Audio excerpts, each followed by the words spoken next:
ঘড়ি আবিষ্কার ইতিহাস। কীভাবে আসলো এই ঘড়ি, ঠিক কে এই ঘড়ি আবিষ্কার করেছিল তা জানা না গেলেও এটি জানা যায় যে আনুমানিক 5,500 বছর আগে মিশর ও ব্যাবিলনে এর উৎপত্তি হয়। মজার কথা হচ্ছে এটি আজও টিকে আছে, তবে এতে নেই কোনো শব্দ, কোনো টিকটিক আওয়াজ, কারণ এটি সেকেন্ড এবং মিনিটের কাঁটাবিহীন। আর এই ঘড়ির নাম এসেছে ল্যাটিন শব্দ ক্লার্কা থেকে, আজকের ক্লার্ক, যা এসেছিল এখন থেকে প্রায় 700 বছর আগে। একদম প্রথমে যার মাধ্যমে ঘড়ির যাত্রা শুরু হয় তা ছিল সূর্য ঘড়ি। এর মাধ্যমে মানুষ একটা লাঠি পুঁতে রাখতো একটি খালি জায়গা, আর তার আশেপাশে গোল করে এঁকে রাখতো চক্র, এবং তাতে নানা রকম সংকেত দিত, যা দেখে তারা বুঝতে পারত সময় কত। কিন্তু রাতের বেলা এই পদ্ধতি অবলম্বন করা গেল রাতে সৃষ্টি হতো নানা রকম সমস্যা, তাই চোখ যেত আকাশে। খুব খোঁজাখুঁজি করে অবশেষে পাওয়া গেল সেই তারা, যা দেখতে ইংরেজি শব্দ ডাব্লিউ এর মতো। এর নাম ছিল তারাঘড়ি, যা প্রথম আবিষ্কার করে জার্মানিরা খ্রিস্টপূর্ব প্রায় 1400 সালে মিশরীয়রা আবিষ্কার করে পানিঘড়ি। এটি একটি প্যানেলের পানি, তার সাথে যুক্ত ফাইভ দিয়ে সময় মাপা হতো। এরপর আসলো ভালো ঘড়ি। প্রায় 1200 বছর আগে এর প্রচলন শুরু হয়। এর কিছুদিন পর চীনে আবিষ্কার করা হয় মোম ঘড়ি, যা একমাত্র রাতের জন্য তৈরি করা হয়। তবে যন্ত্র ঘড়ির প্রথম কে আবিষ্কার করে, তবে আমেরিকার ফিউজ স্পন্সর প্রথম ঘড়ি তৈরি করেন, সূর্য ঘড়ি। এটি প্রথম ঘড়ি। আনুমানিক প্রায় 5,000 বছর আগে মিশর ও ব্যাবিলনে এর উৎপত্তি। এটি আজও টিকে আছে, সেকেন্ড ও মিনিটের কাঁটা নেই কোনো টিক শব্দ, তবে সময় দেয় একদম নিখুঁত। গোলাকার চাকতিতে একটি নির্দেশক কাঁটা ও গোল কাঁটা সময়ের ঘর, এ নিয়েই সূর্য ঘড়ি। মাত্র 7,000 বছর আগে ল্যাটিন শব্দ ক্লার্কা থেকে এসেছে ক্লার্কা মানে হচ্ছে ঘণ্টি। যদিও ইতিহাসে এই মূল্যবান আবিষ্কারের আবিষ্কারক হিসেবে কোনো নির্দিষ্ট ব্যক্তির নাম পাওয়া যায়নি, তবে সূর্য ঘড়ির ব্যবহার শুরু হয় অনেককাল আগ থেকেই।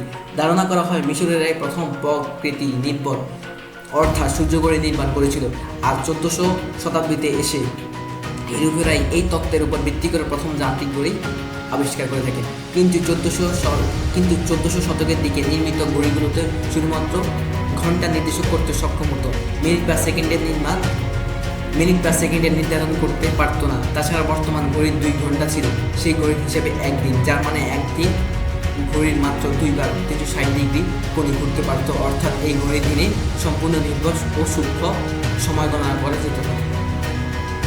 তারাঘড়ি দিনের বেলা না হয় সূর্যের আলো দেখে সময় পাওয়া গেল, কিন্তু রাতের বেলা কিভাবে সময় পাওয়া যাবে ভাবিয়ে তুলল মানুষকে। চোখ গেল রাতের আকাশে।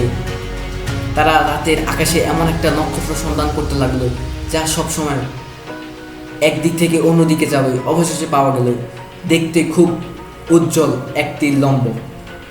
এটা আকাশের উত্তর দিক থেকে ধীরে ধীরে দক্ষিণ দিকে এগিয়ে যায়। শুধু তাই না, তা মেরুকে কেন্দ্র করে ঘড়ির কাঁটা মেরুর মতো ঘুরতে থাকে, যা অনায়াসে দিনের সময় নির্ধারণ করা যায়।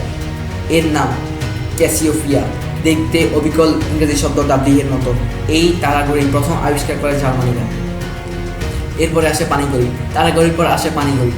খ্রিস্টপূর্ব প্রায় 1400 সাল নাগাদ মিশরীয়রা প্রথম পানিঘড়ি আবিষ্কার করে। কীভাবে কাজ করতো পানিঘড়ি? একটি প্যানেলের মধ্যে পানি ভরা হলো, সেই প্যানেলের নিচে লাগানো হলো একটা সরু পাইপ। প্যানেলের পানি এক সরু পাইপ বেয়ে অন্য সরু পাইপ বেয়ে যে পড়তো একটি জারে, সেই জারের মধ্যে একটি হালকা ক্লার্ক রেখে দিতেও তারা পাত্রের অপর প্রান্তে লাগিয়ে দেওয়া হতো দাঁতযুক্ত একটা সময় নির্দেশক কাঁটা। প্যানেল থেকে ধীরে ধীরে পানি চলে আসতো জারে যত পানি পড়তো ক্লার্ক ততই বেশি উঠতো। সেই সঙ্গে সময় নির্দেশক কাঁটা ঘুরতে আরম্ভ করত, যা বলে দিত সময়। গ্রিকরা একে বলতো ক্লিপসেড্রা। প্রায় 1200 বছর আগে এর প্রচলন শুরু হয়। ভালো ঘড়ি ছিল একটি পানি ঘড়ির মতো, তবে এই ঘড়ির জন্য প্রয়োজন হয় একটা প্যানেলের যার মাঝখান চ্যাপ্টা। এবার প্যানেলের উপর দিয়ে কিছুটা বালি প্যানেলের মধ্যে ঢুকে দিলে সেই বালি প্যানেলের মাঝখানে যেয়ে বাধা পেত। অপেক্ষাকৃত সরু ও মিহি দানাগুলো বালির চ্যাপ্টা প্যানেলের অংশ দিয়ে নিচে পড়ায় শুরু হলো। প্যানেলের নিচ অংশে আঁকা থাকতো স্কেল। বালু জমা হওয়ার পরিমাণ নির্ধারণ করতো নির্দিষ্ট সময়।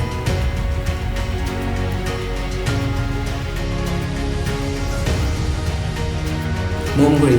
রাতের বেলা মানুষ ঘড়ির বিকল্প হিসেবে মানুষ আবিষ্কার করে ফেলল মোম ঘড়ি। চীন দেশে প্রথম আবিষ্কার হয় মোম ঘড়ি। সূর্য ঘড়ির পদ্ধতিতে এই ঘড়ি তারা ব্যবহার করত। অন্ধকার ঘরে তারা একটি মোমবাতি জ্বালাতো। সেই আলোর কাছাকাছি তারা রেখে দিত কোনো মানদণ্ড। মোমের আলো গিয়ে পড়তো সেই মানদণ্ডের সামনে অংশ আলোকিত হতো আর পেছনের অংশে পড়তো ছায়া। মোম যত ছোট হতো ছায়া তত দীর্ঘই হতো। এই ছায়া পরিমাপ করে মানুষ সময় নির্ধারণ করত। যন্ত্রঘড়ি কে আবিষ্কার করেছে আজও তা জানা যায়নি। তবে অনেকেই মনে করে আর্কিমিডিসের হাত ধরে প্রথম যন্ত্রঘড়ি আবিষ্কার হয়। যেতটুকু তথ্য এই মুহূর্তে আমার হাতে আছে তাতে জানি গ্রেট টম নামে 1288 সালে একটি ঘড়ি তৈরি হয়েছিল লন্ডনে। ফ্রান্সের রাজা চার্লস ডির জন্য 1360 সালে একটি ঘড়ি তৈরি করা হয়েছিল যা আজও সচল। আমেরিকার প্রথম ফিউজ স্পন্সর তৈরি করেন হাতঘড়ি একটি ক্ষুদ্র ঘড়ি যা একটি ফিতার সাহায্যে কোনো ব্যক্তির কবজির সাথে যুক্ত করা হয়। নিরীক্ষণ করার সময় এবং দিন, তারিখ, মাস এবং বছর কখনো কখনো প্রদর্শন করে বছর। 1524-তে পিটার হেনরিল প্রথম পকেট ঘড়ি তৈরি করেছিলেন। 1900 খ্রিস্টাব্দের পূর্বে অধিক ঘড়ি ছিল পকেট ঘড়ি যা শিকলের মাধ্যমে পকেটের সাথে আটকানো রাখত।